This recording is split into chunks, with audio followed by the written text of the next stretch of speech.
बताते हैं सुखदेव जति बहन के भैया बने पति।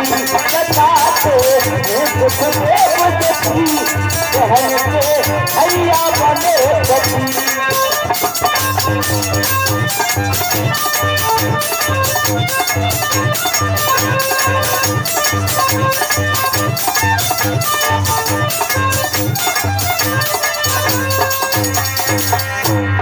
बताते हैं सुखदेव जति बहन के भैया बने पति।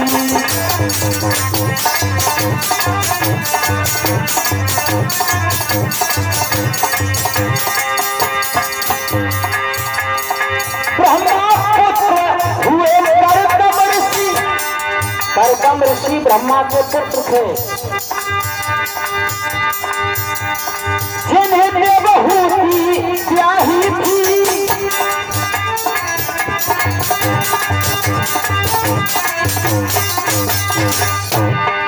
चाहत चाहने कैसी चाहती, चाहत को अनचाही थी।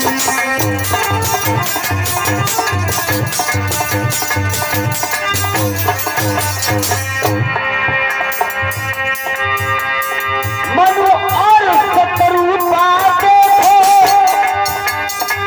जो वेदों में गाए हैं।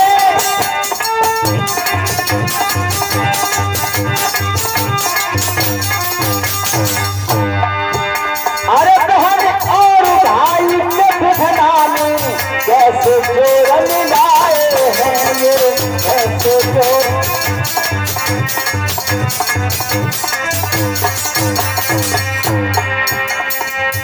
ग्रंथन की कहानी है वाणी,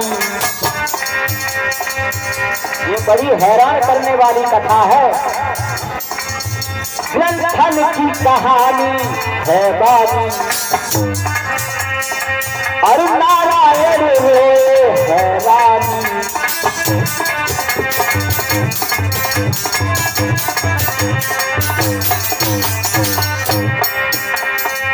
कैसे जोड़ से जोड़ी, कैसे जोड़ से जोड़ी जोड़ी धर्म की राही थी। अरे ब्रह्मापुत्र हुए करदम ऋषि, ब्रह्मापुत्र हुए करदम ऋषि, जिन्हें देवहूति ब्याही थी। कह गए हैं सुखदेव जति बहन के भैया बने पति।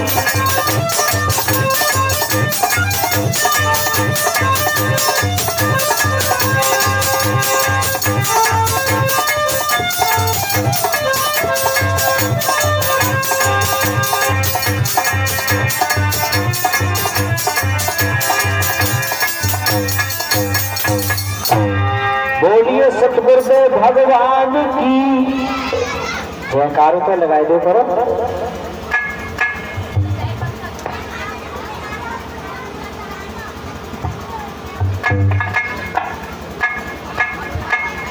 इस प्रकार से नारायण देव के समझाने पर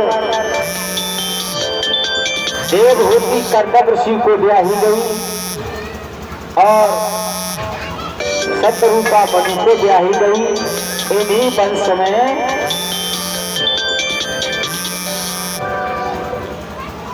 स्वयंभव मनु के बाद उत्तानपाद ने राज किया और उसी देश में प्रियव्रत ने राज किया था। स्वयंभव मनु के न रहने के बाद उत्तानपाद की तो रानियां थी सुनीति। छोटी रानी का पुत्र उत्तम हुआ। धर्म की समाधि का परिचय यमुना किनारे मथुरापुरी के समीप कुछ आसन लगाकर के उत्तर दिशा की ओर मुँह करके उन्हीं नारायण देव का स्मरण करके ध्रुव जी ने ध्रुव पद को प्राप्त किया। इसी मथुरा नगरिया में यमुना किनारे। तो यहाँ से आगे की सूर्यवंश की कथा आप लोगों को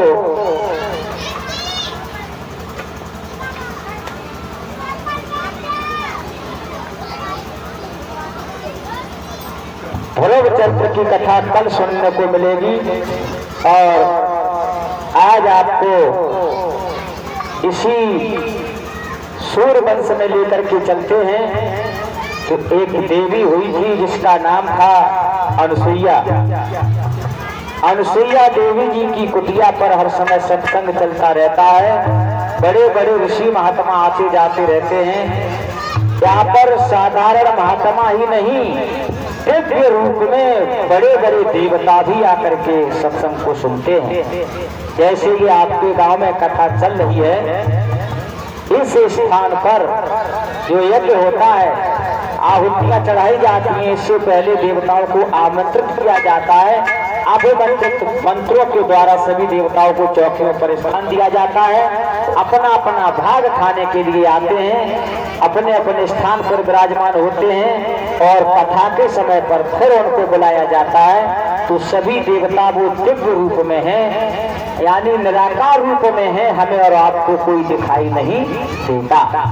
हम उनके बीच में हम उन्हें दिखाई देते हैं, लेकिन वो हमें दिखाई नहीं देते। क्यों नहीं देते? हमारी आंखों पर मोह माया का पर्दा पड़ा हुआ है। ये मोह माया हमें उस परमात्मा के दर्शन करने नहीं देती। इसलिए यहाँ पर बताया जाता है, देवी अनुसुईया अपनी कुटिया पर सत्संग के द्वारा, प्रवचनों के द्वारा जनमानस का कल्याण कर रही है। और देवी देवताओं में ये चर्चा चल गई कि मृत्यु लोक में रहने वाली एक साधारण अनुसुईया इतनी तपेश्वरी है कि आज वो चाहे तो उस आसमान को भी झुका सकती है। इस धरती पर बड़ी बड़ी देवियां हुई हैं, जो ध्रुव, प्रहलाद, भीम, कर्ण, अर्जुन जैसी संतान को पैदा करने वाली कोई और नारी नहीं थी। जो तब थी वो ही आज है। हमारे तुम्हारे विचार का अंतर है। वही माँ ने हमें जन्म दिया है और उसी माँ ने नरेंद्र मोदी को जन्म दिया है। एक खेत पे घास खोद रहा है, एक हवाई जहाज में ऊपर उड़ रहा है। ये क्या है? ये माता पिता जन्म के साथी, कर्म का साथी कोई नहीं होता। ये अपनी शिक्षा और अपने प्रयास, अपनी कोशिश, अपनी मंजिल तय करने का फैसला है। हम आज सोच लें कि हमें भी प्रधानमंत्री बनना है, तो आज हिंदुस्तान का बच्चा बच्चा प्रधानमंत्री है। प्रधानमंत्री देश में रहता है और देश का सिपाही अभिनंदन पाकिस्तान में भी जाकर के भारत माता की जय बोल के आया। क्या वो माँ नरेंद्र मोदी की माँ से कम है? नहीं है। इसीलिए हमारे देश का बच्चा बच्चा देश पर बनने वाला है। हमें अपनी संतान को पढ़ा लिखा करके शिक्षित बनाना है। पता नहीं बच्चे का भविष्य क्या है, क्या करके दिखाएगा। माता पिता जन्म दे देते हैं, पढ़ा लिखा के तैयार कर देते हैं, फिर कर्म रह जाता है बच्चे का, आगे क्या करना है, उसको क्या नहीं करना है। अनुसुईया अपनी कुटिया पर कर्म कर रही है, भगवान की चर्चा सत्संग चला रही है और बड़े बड़े ऋषि मुनि आकर के वहां पर ज्ञान चर्चा करते हैं। इधर देवर्षि नारद जी तो आग लगावा थे देवताओं, एक जगह कभी ठहरते नहीं थे और यहाँ की वहां, वहां की वहां, कहाँ की कहाँ पहुंचा दिया। ये वरदान लगा हुआ था नारों में। और भगवान के भक्त कभी एक जगह ठहरते भी नहीं हैं। भगवान का भक्त साधु संत महात्मा जिस गांव में जिस जगह पर एक जगह ठहर गया, उसको बिना माया लगे बच नहीं सकता। क्या करूँगा? को जग जाहिन व्यापी माया।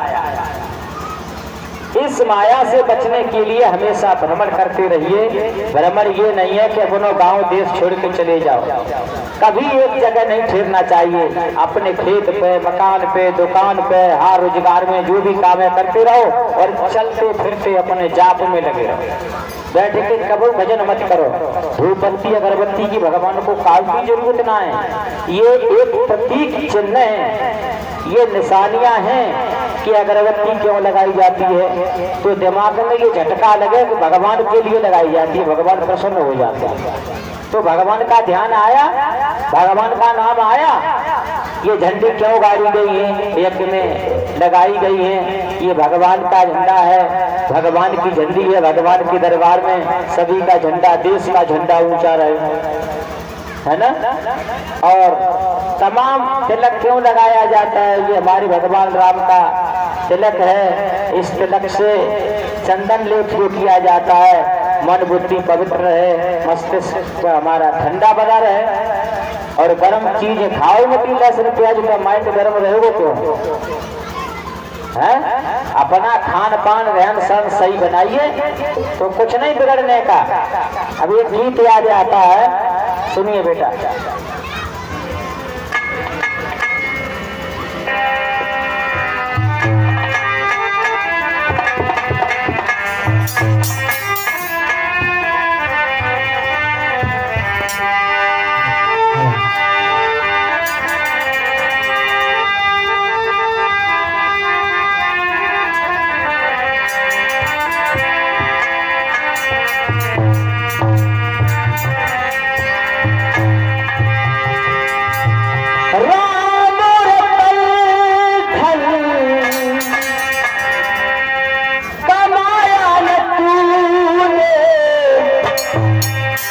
माया के घर में क्या